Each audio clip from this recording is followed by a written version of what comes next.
Hey, welcome to another Brad Mouse video on the Brad Mouse channel. This is just me going through every single Aftershock level and 5-starring it.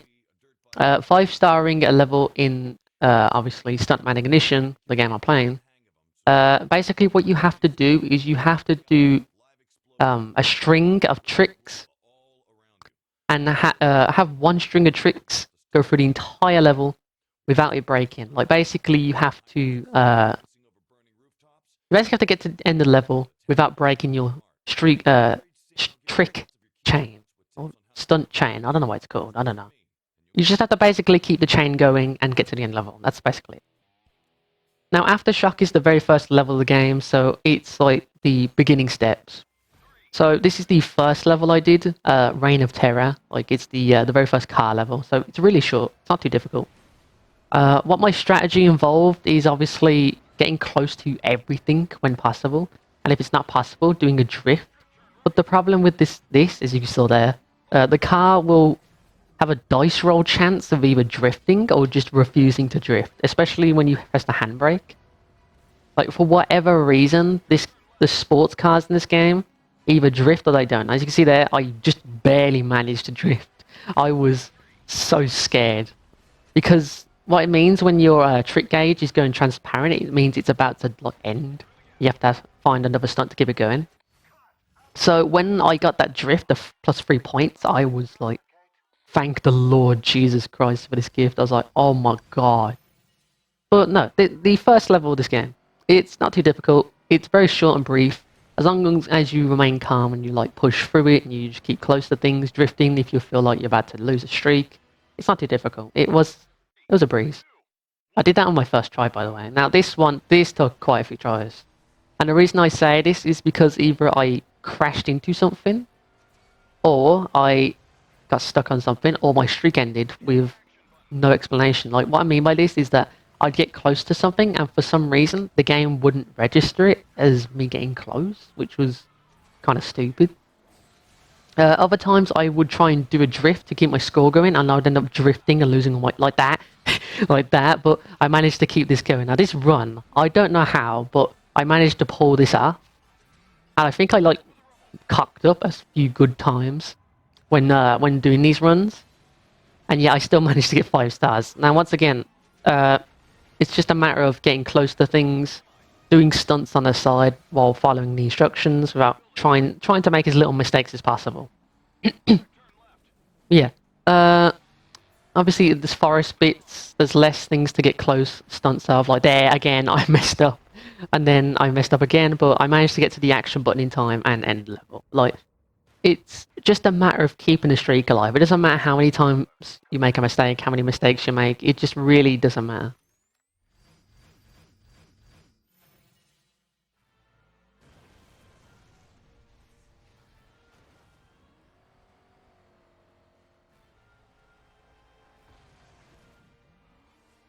Anyway, lava flow's not too bad. I like lava flow. I was just like blanking out for a second there.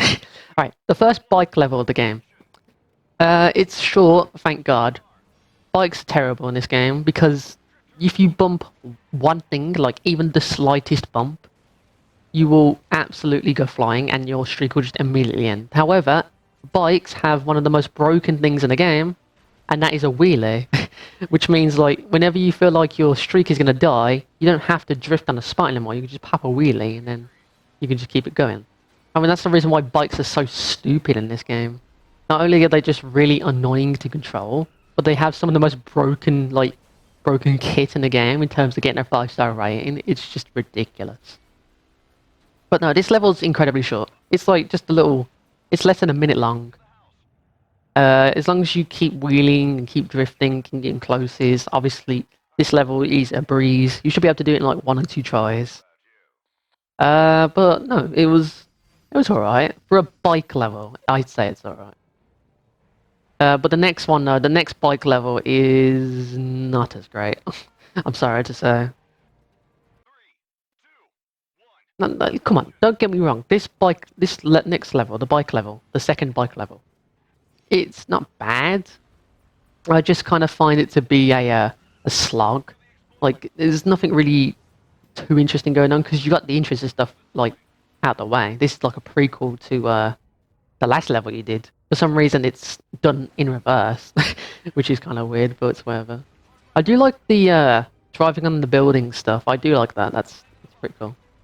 Now this, I don't know how I failed this. I landed exactly where it told me to. Like, this game has such bad RNG.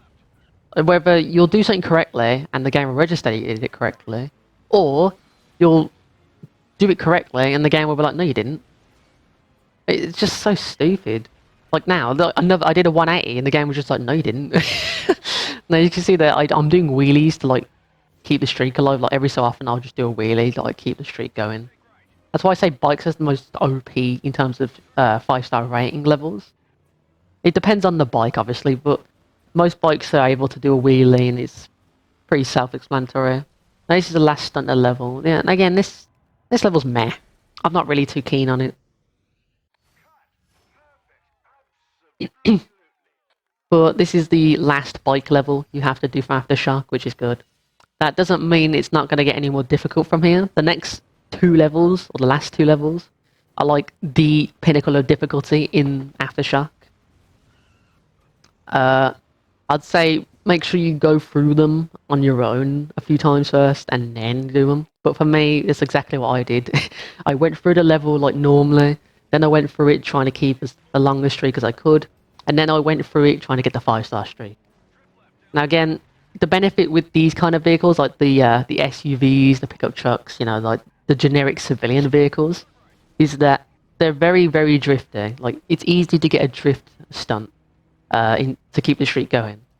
The drift is basically the equivalent of a wheelie for a car. Like, in terms of keeping the streak going, like, if you have nothing to get close under, or like to obviously get a stunt off of, I just hit the cameraman then. Just do that. But no, if you have nothing to like obviously keep the streak alive, I'd say drifting on the spot, like when possible, like taking a turn like that. I'd say that's like really, really good. Like, it's good for keeping your streak alive. But I'd always recommend getting close to things. Close stunts are what keep the streak alive for whatever reason. And you see that I just ignored that overtake stunt. The reason I ignored that is because if I did that, if I tried to do that like desperately, I would have probably hit the car and lost the level. But obviously you saw there, those 2 cars on the left side of the motorway. I got 2 close scores by that, and as you can see there, I missed the close stunt with those oncoming cars, so I drifted. I missed that through the gap stunt, so instead I favoured the close and the bump stunt.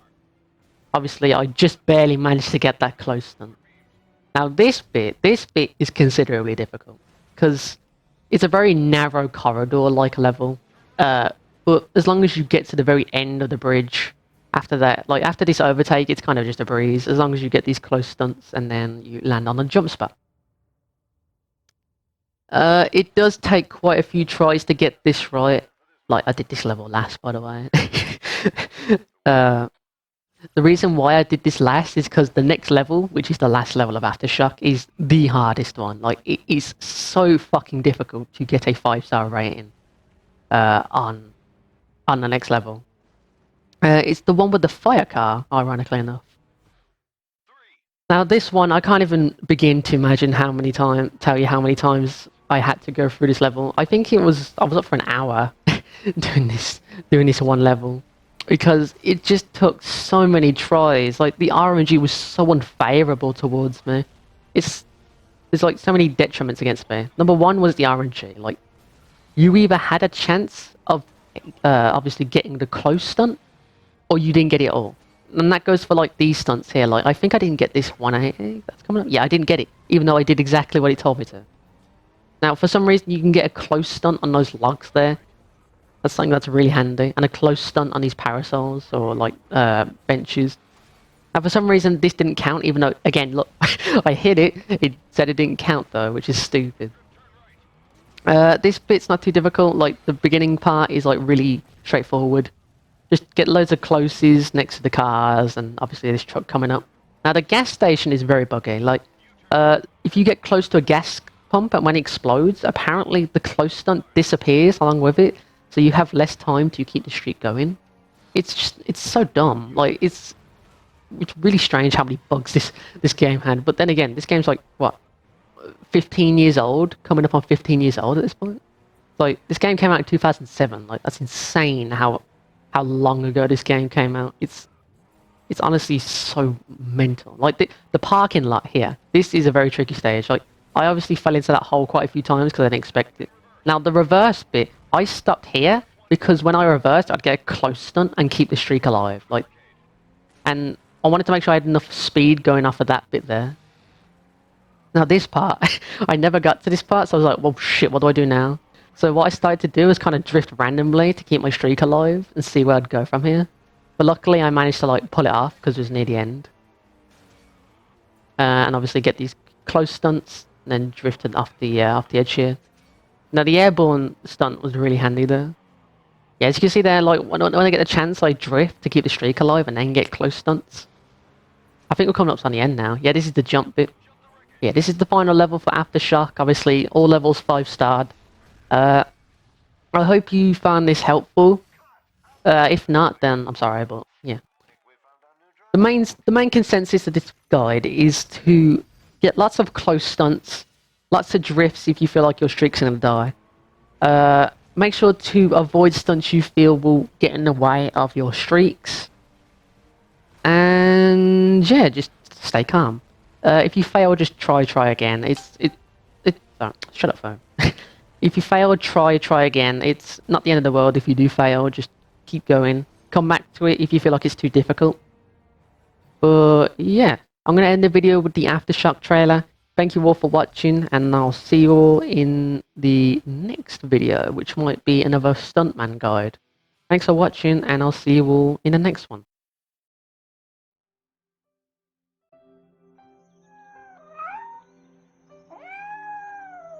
Come on, little buddy. There's nothing to be afraid of. So, you going to that softball tournament next Sunday?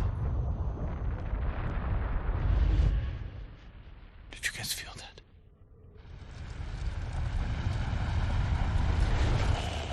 Reports have just started to filter in from around the group. We can't give you a solid death toll. At the center of this destruction is the town. If you are anywhere in the county, please get out now. Driving on those roads is suicide.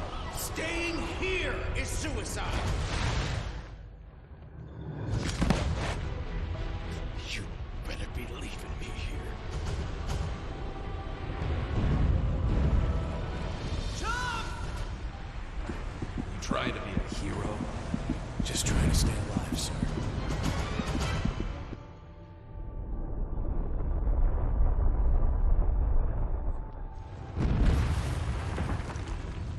If you'd listened to me in the first place, we'd all be safe by now. This is not the time. There is no more time.